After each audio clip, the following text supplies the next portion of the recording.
Hello ನಮಸ್ತೆ. ನಾನು ನಿಮ್ಮ Akshita. Welcome to family logs. ಇವತ್ತಿನ ವಿಡಿಯೋ ತುಂಬಾನೇ ವಿಶೇಷವಾದ್ದು. ಯಾಕಂದ್ರೆ ನಾನು ಮತ್ತೆ ಆರುಷ್ ಜೊತೆಗೂಡಿ ಇವತ್ತು ಅಡುಗೆ ಮಾಡ್ತಾ ಇದ್ದೇವೆ.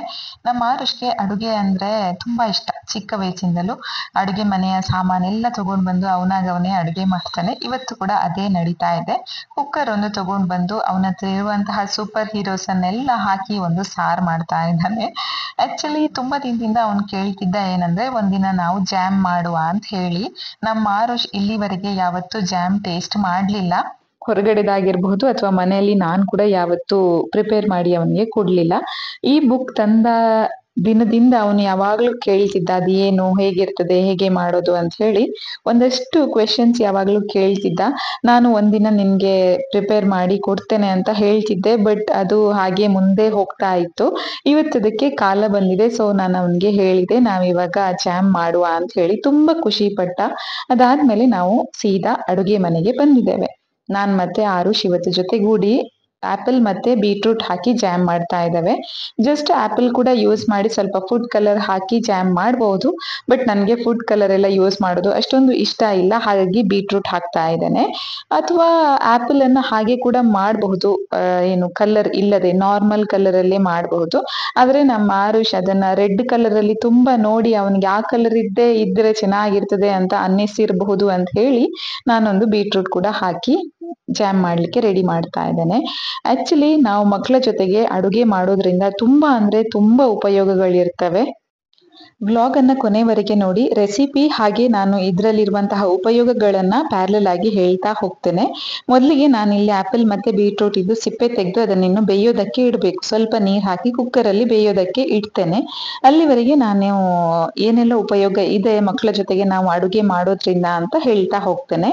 ವಿಶೇಷವಾಗಿ ಏನಂದ್ರೆ ಮಕ್ಕಳ ಜೊತೆಗೆ ನಮ್ಮ ಬಾಂಡಿಂಗ್ ಒಳ್ಳೆಯ ರೀತಿಯಲ್ಲಿ ಬೆಳೀತದೆ ಅಂಡ್ ಮಕ್ಕಳಿಗೆ ನಮ್ಮ ಕ್ವಾಲಿಟಿ ಟೈಮ್ ಅನ್ನ ಕೂಡ ಕೊಟ್ಟಾಗತ್ತೆ. ಅದ್ರ ಜೊತೆಗೆ ಟೀಮ್ ವರ್ಕ್ ಅಂದ್ರೆ ಹೇಗಿರ್ತದೆ ಅಂತ ಹೇಳಿ ಅವರಿಗೆ ಗೊತ್ತಾಗುತ್ತೆ. ಅಂದ್ರೆ 2-3 ಜನ ಜೊತೆ ಸೇರಿ ಹೇಗೆ ಕೆಲಸ ಮಾಡ್ಬೇಕು ಅಂತ ಹೇಳಿ ಗೊತ್ತಾಗುತ್ತೆ. ಅದೆಲ್ಲದಕ್ಕೂ ಮುಖ್ಯವಾಗಿ ಇನ್ನೊಂದೇನಂದ್ರೆ ಕಮ್ಯುನಿಕೇಶನ್ ಸ್ಕಿಲ್ ತುಂಬಾ ಒಳ್ಳೆಯ ರೀತಿಯಲ್ಲಿ ಡೆವಲಪ್ ಆಗ್ತದೆ. ತುಂಬಾ ಮಕ್ಕಳು ಮಾತಾಡೋದಿಲ್ಲ, ಕ್ವೆಶನ್ ಕೇಳೋದಿಲ್ಲ, ಏನು ಅದು ಇದು ಅಂತ ಹೇಳೋದಿಲ್ಲ ಅಂತ ಇರುವವರು ಈ ತರ ನಾವು ಕೆಲಸ ಮಾಡುವಾಗ ಮಕ್ಕಳನ್ನ 1-2-3 ದಿನ ಸೇರಿಸ್ಕೊಂಡು ನೋಡಿ, ನಿಮ್ಗೆ ಚೇಂಜಸ್ ಕಾಣುತ್ತೆ. ಯಾಕಂದ್ರೆ ನಾವು ಒಂದ್ಸಲ ಅಡುಗೆ ಮನೆಗೆ ಮಕ್ಕಳನ್ನ ಕರ್ಕೊಂಡು ಹೋದ್ರೆ ಸಾಕು, ಅವ್ರು 100% ಒಂದು 10-12 ಕ್ವೆಶನ್ ಆದ್ರೂ ಒಂದು ಅರ್ಧ ಗಂಟೆಯಲ್ಲಿ ಕೇಳ್ತಾರೆ, ನಾರ್ಮಲ್ ಆಗಿರುವಂತಹ ಮಕ್ಕಳು. ಆದ್ರೆ ತುಂಬಾ ವಿಷಯ ಮಾತಾಡಿ ಎಲ್ಲ ಅಭ್ಯಾಸ ಇರೋರು ನಾವು ಎಷ್ಟು ಹೊತ್ತು ಅಡುಗೆ ಮನೆಯಲ್ಲಿ ಇರ್ತೇವೆ ಅಷ್ಟು ಹೊತ್ತು ಅಲ್ಲಿರುವಂತಹ ವಸ್ತುಗಳ ಬಗ್ಗೆ ತುಂಬಾ ಕ್ವೆಶನ್ ಅನ್ನ ಕೇಳ್ತಾ ಇರ್ತಾರೆ. ಅಂಡ್ ಇನ್ನೊಂದು ಏನಂದ್ರೆ ಅವ್ರದ್ದು ಮೋಟಾರ್ ಸ್ಕಿಲ್ ಕೂಡ ತುಂಬಾನೇ ಚೆನ್ನಾಗಿ ಇಂಪ್ರೂವ್ ಆಗ್ತದೆ. ಅಂದ್ರೆ ಒಂದು ಕಡೆಯಿಂದ ಇನ್ನೊಂದು ಕಡೆಗೆ ತೆಗೆದು ಹಾಕೋದು ತರಕಾರಿ ಅಥವಾ ಹಣ್ಣುಗಳನ್ನ, ಹಾಗೆ ಅದನ್ನ ಕಟ್ ಮಾಡೋದು ಅಥವಾ ನೀರ್ ಹಾಕಿ ತಿರುಗಿಸೋದು, ಇದೆಲ್ಲ ಅವರಿಗೆ ಗೊತ್ತಾಗುತ್ತೆ. ಸೊ ಅದೆಲ್ಲ ಅವರ ಫಿಸಿಕಲಿ ಹಾಗೆ ಅವರ ಮೆಂಟಲಿ ಡೆವಲಪ್ಮೆಂಟ್ಗೆ ತುಂಬಾ ಹೆಲ್ಪ್ ಆಗುತ್ತೆ. ಇಂಥದ್ದೆಲ್ಲ ವಿಷಯಗಳು ನಮ್ಗೆ ನೋಡುವಾಗ ತುಂಬಾ ಸಿಂಪಲ್ ಅಂತ ಅನ್ನಿಸ್ತದೆ. ಹಾಗೆ ಮಕ್ಕಳನ್ನ ನಾವು ಕೆಲಸ ಮಾಡುವಾಗ ಜೊತೆ ಸೇರಿಸ್ಕೊಂಡ್ರೆ ನಮ್ಗೆ ಕೆಲಸ ಸ್ಲೋ ಆಗ್ತದೆ ಅಂತ ಹೇಳಿ ಒಂದು ಭಾವನೆ ಇರ್ತದೆ. ಸತ್ಯನೇ, ಒಂದರಷ್ಟು ಮಟ್ಟಿಗೆ ಅದು ಸತ್ಯನೇ. ಯಾಕಂದ್ರೆ ನಾವು ಮಕ್ಕಳ ಜೊತೆಗೆ ಸೇರಿಕೊಂಡು ಕೆಲಸ ಮಾಡುವಾಗ ಕೆಲಸ ಸ್ವಲ್ಪ ಸ್ಲೋ ಆಗ್ತದೆ, ಆದ್ರೆ ಅದರಲ್ಲಿ ಸಿಗುವಂತಹ ಬೆನಿಫಿಟ್ಸ್ ತುಂಬಾ ಇರ್ತದೆ. ಅದು 1-2 ದಿನಕ್ಕೆ ಸ್ಲೋ ಅಂತ ಅನ್ನಿಸ್ತದೆ, ಬಟ್ ಒಂದ್ ಸ್ವಲ್ಪ ದಿನ ಹೋದಾದ್ಮೇಲೆ ನಾವು ಕೂಡ ಅದಕ್ಕೆ ಸೆಟ್ ಆಗಿರ್ತೇವೆ. ಅಂದ್ರೆ ಮಕ್ಕಳನ್ನ ಹಿಡ್ಕೊಂಡು ಕೆಲಸ ಮಾಡೋದಕ್ಕೆ ನಾವು ಕೂಡ ಸೆಟ್ ಆಗಿರ್ತೇವೆ. ಅಂಡ್ ಅದರಲ್ಲಿ ಸಿಗುವಂತಹ ಉಪಯೋಗಗಳು ನಮ್ಗೆ ಸ್ಲೋಲಿ ಗೊತ್ತಾಗ್ತಾ ಹೋಗ್ತದೆ. ಇನ್ನೊಂದು ಏನಂದ್ರೆ ಮಕ್ಕಳಿಗೆ ನಾವು ಹೇಗೆ ಅಡುಗೆ ಮಾಡ್ತೇವೆ, ಅದಕ್ಕೆ ಏನೆಲ್ಲ ಹಾಕ್ತಾರೆ, ಎಷ್ಟು ಕಷ್ಟ ಇದೆ, ಎಷ್ಟು ಟೈಮ್ ಅನ್ನ ಸ್ಪೆಂಡ್ ಮಾಡ್ತಾರೆ ಅಮ್ಮಂದ್ರು ಅಡುಗೆ ಮನೆಯಲ್ಲಿ ಕೆಲಸ ಮಾಡೋದಕ್ಕೆ ಅಂತೆಲ್ಲ ಅವರಿಗೆ ಗೊತ್ತಾಗುತ್ತೆ. ಇನ್ನೊಂದು ಏನಂದ್ರೆ ತುಂಬಾ ಮಕ್ಳು ಏನ್ ಹೇಳ್ತಾರೆ, ನನ್ಗೆ ಇವತ್ತು ಚಿಕನ್ ಬೇಕೇ ಬೇಕು, ನನ್ಗೆ ಇವತ್ತು ಸ್ವೀಟ್ ಬೇಕೇ ಬೇಕು ಅಂತ ಹಠ ಮಾಡುವಂತಹ ಮಕ್ಕಳು ಇದ್ರೆ ಅವರನ್ನೊಮ್ಮೆ ಕರ್ಕೊಂಡು ಹೋಗಿ ನೀವು ಒಂದ್ ಸ್ವಲ್ಪ ಹೊತ್ತು ಅಡುಗೆ ಮನೆಯಲ್ಲಿ ಇರಿಸ್ಕೊಂಡು ಕೆಲಸ ಮಾಡಿ ತೋರಿಸಿ. ಅಂದ್ರೆ ಎಷ್ಟು ಹೊತ್ತು ಬೇಕು ಒಂದು ಅಡುಗೆ ಮಾಡೋದಕ್ಕಂತ ಹೇಳಿ ಅವರಿಗೆ ಗೊತ್ತಾಗತ್ತೆ. ನಾನು ತುಂಬಾ ಜನ ಮಕ್ಕಳನ್ನ ನೋಡಿದ್ದೇನೆ. ಏನಂದ್ರೆ ನಾವು ಊಟ ಹಾಕಿ ಕೊಡ್ತೇವೆ, ಅದಾದ್ಮೇಲೆ ಪ್ರತಿ ಊಟದ ಟೈಮಿಗೆ ಕೂಡ ಅಳು, ಏನಂದ್ರೆ ಇಷ್ಟ ಆಗೋದಿಲ್ಲ, ನಾವೇನ್ ಕುಕ್ ಮಾಡಿ ಕೊಡ್ತೇವೆ ಅದು ಇಷ್ಟ ಆಗ್ಲಿಲ್ಲ, ನನಗೆ ಇನ್ನೊಂದು ವೆರೈಟಿ ಬೇಕು ಅಂತ ಹೇಳಿ. ಸೊ ನಾವು ಮಕ್ಕಳಿಗೆ ಥಿಯರಿಟಿಕಲ್ ಹೇಳಿದ್ರೆ, ನಾವು ಬಾಯಲ್ಲಿ ಮಾತ್ರ ಹೇಳಿದ್ರೆ ಅವ್ರಿಗೆ ಗೊತ್ತಾಗೋದಿಲ್ಲ ಯಾವುದನ್ನ ಮಾಡೋದಕ್ಕೆ ಎಷ್ಟು ಹೊತ್ತು ಬೇಕು ಅಂತ ಹೇಳಿ ಗೊತ್ತಾಗೋದಿಲ್ಲ. ಸೊ ನಾವೇನ್ ಮಾಡ್ಬೇಕು, ಆ ವೆರೈಟಿ ಮಾಡುವಾಗ 1-2-3 ವೆರೈಟಿ ಮಾಡುವಾಗ ನಾವು ಮಕ್ಕಳನ್ನ ಕರ್ಕೊಂಡು ಹೋಗಿ ಅಡುಗೆ ಮನೆಯಲ್ಲಿ ಕುತ್ಕೊಳ್ಳಿಸಿ ಮಾತಾಡಿಸ್ಬೇಕು. ನೋಡಿ ಇದಿಷ್ಟು ಮಾಡ್ಬೇಕು, ಇದು ಸ್ಟೆಪ್ ಫಾಲೋ ಮಾಡ್ಬೇಕು, ಅದಾದ್ಮೇಲೆ ಒಂದ್ ಸ್ವಲ್ಪ ಹೊತ್ತಾದ್ಮೇಲೆ ಹೀಗೆ ಮಾಡ್ಬೇಕು, ಹಾಗೆ ಮಾಡ್ಬೇಕು ಅಂತ ಹೇಳಿ ನಾವು ಹೇಳ್ತಾ ಹೋದ್ರೆ ಅವ್ರಿಗೆ ಗೊತ್ತಾಗತ್ತೆ ಒಂದು ಡಿಶ್ ಪ್ರಿಪೇರ್ ಮಾಡೋದಕ್ಕೆ ಅಮ್ಮ ಎಷ್ಟೊಂದು ಕೆಲಸ ಮಾಡ್ತಾರೆ ಅಂತ ಹೇಳಿ ಗೊತ್ತಾಗತ್ತೆ. ಪ್ರಾಕ್ಟಿಕಲ್ ಆದಂತಹ ಒಂದು ನಾಲೆಜ್ ಅವರಿಗೆ ಸಿಕ್ಕಿದಾಗ ಆಗತ್ತೆ ನಾವು ಅವರನ್ನ ಕಿಚನ್ಗೆ ಕರ್ಕೊಂಡು ಹೋದ್ರೆ. ಅದಲ್ಲದೆ ಇನ್ನೊಂದು ವಿಚಾರ ಏನಂದ್ರೆ, ನಾವು ಹೆಲ್ದಿ ಈಟಿಂಗ್ ಹೇಗೆ ಪ್ರಾಕ್ಟೀಸ್ ಮಾಡೋದು ಅಂತ ಹೇಳಿ ಕೂಡ ಅವರಿಗೆ ಗೊತ್ತಾಗತ್ತೆ.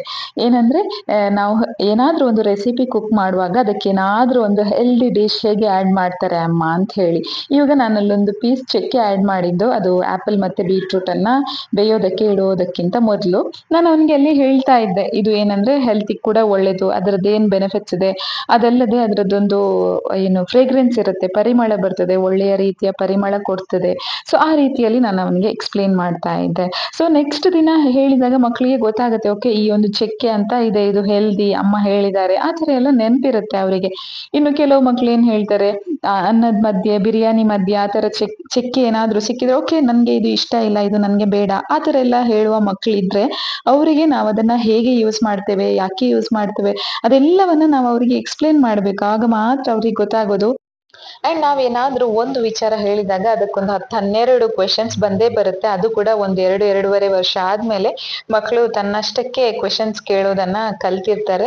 ಸೊ ಅವ್ರು ಎಷ್ಟು ಕ್ವೆಶನ್ ಕೇಳ್ತಾರೆ ಅಷ್ಟಕ್ಕೆ ನಾವು ಆರಾಮಾಗಿ ನಿಧಾನವಾಗಿ ಆನ್ಸರ್ ಮಾಡ್ಬೇಕು.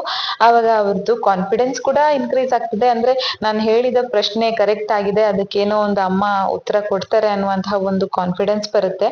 ಅದಲ್ಲದೆ ನಾವು ಅಡುಗೆ ಮಾಡುವಾಗ ಕೂಡ ಅಷ್ಟೇ, ಅವರಿಗೆ ಚಿಕ್ಕ ಪುಟ್ಟ ಕೆಲಸ ಮಾಡೋದಕ್ಕೆ ನಾವು ಹೇಳಿದಾಗ ಅದನ್ನ ಅವರು ಸಕ್ಸಸ್ ಆಗಿ ಮಾಡ್ಲಿ ಅಥವಾ ಏನಾದ್ರೂ ಸ್ವಲ್ಪ ತಪ್ಪುಗಳನ್ನ ಕೂಡ ಮಾಡ್ಲಿ, ಅದನ್ನ ನಾವು ಸರಿ ಮಾಡಿಕೊಂಡು ಮುಂದೆ ನಡೆಸ್ಕೊಂಡು ಹೋಗ್ಬೇಕು, ಹಾಗೆ ಅಡ್ಜಸ್ಟ್ ಮಾಡ್ಕೊಂಡು ಹೋಗ್ಬೇಕು. ಸುಮ್ನೆ ಜೋರು ಬೈಯೋದು ಹೊಡಿಯೋದು ಎಲ್ಲ ಮಾಡಬಾರ್ದು. ನಾವು ಆರಾಮಾಗಿ ಅದನ್ನ ನಾವು ಅಕ್ಸೆಪ್ಟ್ ಮಾಡ್ಬೇಕು, ಅವ್ರು ಮಾಡಿದಂತಹ ಕೆಲಸವನ್ನ. ಆವಾಗ ಕೂಡ ಅಷ್ಟೇ ಅವರ ಕಾನ್ಫಿಡೆನ್ಸ್ ಇನ್ನು ಜಾಸ್ತಿ ಆಗ್ತದೆ. ಸೊ ಕಾನ್ಫಿಡೆನ್ಸ್ ಜಾಸ್ತಿ ಆಗೋದಕ್ಕೆ ಕೂಡ ಇದು ಒಂದು ಒಳ್ಳೆಯ ವಿಚಾರ, ಒಟ್ಟಿಗೆ ಅಡುಗೆ ಮಾಡೋದು. ಇಲ್ಲಿ ನಾನಿನ್ನು ಜಾಮ್ ಪ್ರಿಪರೇಷನ್ ಮಾಡೋದ ಅದ್ರ ಬಗ್ಗೆ ಹೇಳ್ತೇನೆ. ಆಕ್ಚುಲಿ ನಾನು ಅದನ್ನ ಸ್ಮ್ಯಾಶ್ ಮಾಡಿ ಅದನ್ನ ಸೀದಾ ಬಾಣ್ಲೆಗೆ ಹಾಕಿ ಏನು ಕುಕ್ ಮಾಡೋದಕ್ಕೆ, ಮತ್ತೆ ಸ್ವಲ್ಪ ಹೊತ್ತು ಕುಕ್ ಮಾಡೋದಕ್ಕೆ ನೋಡಿದೆ. ಬಟ್ ಅದರಲ್ಲಿ ಸ್ವಲ್ಪ ಜಾಸ್ತಿ ಗಟ್ಟಿ ಗಟ್ಟಿ ಇತ್ತು ಬೀಟ್ರೂಟ್ ಹಾಕಿರೋದ್ರಿಂದ. ಮತ್ತೆ ಅದನ್ನ ಸ್ವಲ್ಪ ಸೋಸಿ, ಮತ್ತೆ ಒಂದ್ ಸ್ವಲ್ಪ ಮಿಕ್ಸಿ ಜಾರಿಗೆ ಹಾಕಿ, ಮತ್ತೆ ಅದನ್ನ ಸೋಸಿ ಅದ್ರದ್ದು ಒಳ್ಳೆಯ ಸ್ಮೂತ್ ಪೇಸ್ಟ್ ಏನಿದೆ ಅದನ್ನ ಮಾತ್ರ ಸಪರೇಟ್ ಮಾಡಿ ಬಾಣ್ಲೆಗೆ ಹಾಕಿ ನಾನು ಬಾಯ್ಲ್ ಮಾಡ್ತಾ ಇದ್ದೇನೆ. ಆಕ್ಚುಲಿ ಫಸ್ಟ್ಗೆ ಒಂದೇ ಗೋವಲ್ಲಿ ಮಾಡಿದ್ರೆ ಒಳ್ಳೇದಿತ್ತು, ಡೈರೆಕ್ಟ್ ಆಗಿ ಮಿಕ್ಸಿ ಜಾರಿಗೆ ಹಾಕಿ ಮತ್ತೆ ಅದನ್ನ ಸೋಸಿ ರೆಡಿ ಮಾಡಿದ್ರೆ ಸಿಂಪಲ್ ಆಗಿ ಆಗ್ತಿತ್ತು. ಬಟ್ ನಮ್ಮ ಆರುಷ್ನನ್ನ ಹಿಡ್ಕೊಂಡು ಸ್ವಲ್ಪ ಕಷ್ಟ ಆಯ್ತು. ಮತ್ತೆ ಇಲ್ಲಿ ನಾನು ಹೇಳ್ತಾ ಇದ್ದೇನೆ ಏನಂದ್ರೆ, ಜಾಮ್ ಪ್ರಿಪೇರ್ ಮಾಡೋದಕ್ಕೆ ನಾನಿಲ್ಲಿ ಸಕ್ಕರೆ ಹಾಕಿದೆ. ಆಕ್ಚುಲಿ ಬೆಲ್ಲ ಅಥವಾ ಡೇಟ್ಸ್ ಆರಾಮಾಗಿ ಯೂಸ್ ಮಾಡಬಹುದು. ಆದ್ರೆ ವಿಚಾರ ಏನಂದ್ರೆ, ನಮ್ಮ ಮನೆಯಲ್ಲಿ ನಾನು ಶುಗರ್ ಯೂಸ್ ಮಾಡೋದು ತುಂಬಾ ಅಂದ್ರೆ ತುಂಬಾ ಕಡಿಮೆ. ಏನಾದ್ರೂ ಸಕ್ಕರೆ ಹಾಕಿ ಮಾಡುವಂತಹ ಪಾಯಸ ಇದ್ರೆ ಮಾಡ್ತೇನೆ, ಅಥವಾ ಕೆಲವೊಂದ್ಸಲ ಲೆಮನ್ ಜ್ಯೂಸಿಗೆ ಹಾಕ್ತೇನೆ, ಇಲ್ಲದಿದ್ರೆ ತುಂಬಾ ಕಡಿಮೆ. ಸೊ ನಾನೇನ್ ಅನ್ಕೊಂಡೆ, ಅಪರೂಪಕ್ಕೊಮ್ಮೆ ಮಾಡೋದು, ಸೊ ಪರವಾಗಿಲ್ಲ ಅಂತ ಹೇಳಿ ಇವತ್ತು ಸಕ್ಕರೆ ಹಾಕಿದ್ದೇನೆ ಜಾಮಿಗೆ. ಬಟ್ ನೀವು ಯಾವಾಗ್ಲೂ ಕೊಡೋರಾದ್ರೆ ಮಕ್ಕಳಿಗೆ ಆದಷ್ಟು ಬೆಲ್ಲ ಯೂಸ್ ಮಾಡಿದ್ರೆ ಒಳ್ಳೇದು. ಮತ್ತೆ ಇನ್ನೊಂದು ವಿಚಾರ ಏನಂದ್ರೆ, ಬೆಲ್ಲ ಆಗ್ಲಿ ಸಕ್ಕರೆ ಆಗ್ಲಿ ಅದು ಸ್ವೀಟೇ, ಎಲ್ಲವನ್ನು ನಾವು ಕಡಿಮೆ ಮಾಡೋದು ತುಂಬಾ ಒಳ್ಳೇದು ನಮ್ಮ ಹೆಲ್ತ್ಗೆ. ಪ್ರೀವಿಯಸ್ ಡೇ ನಾನು ಗೋಧಿ ಹಿಟ್ಟು ಯೂಸ್ ಮಾಡಿ ಒಂದು ಸ್ನಾಕ್ಸ್ ಪ್ರಿಪೇರ್ ಮಾಡಿದ್ದೆ. ಸೊ ಅದನ್ನ ಜಾಮ್ ಜೊತೆಗೆ ತಿನ್ನೋದಂತ ಪ್ಲಾನ್ ಮಾಡಿದ್ವಿ.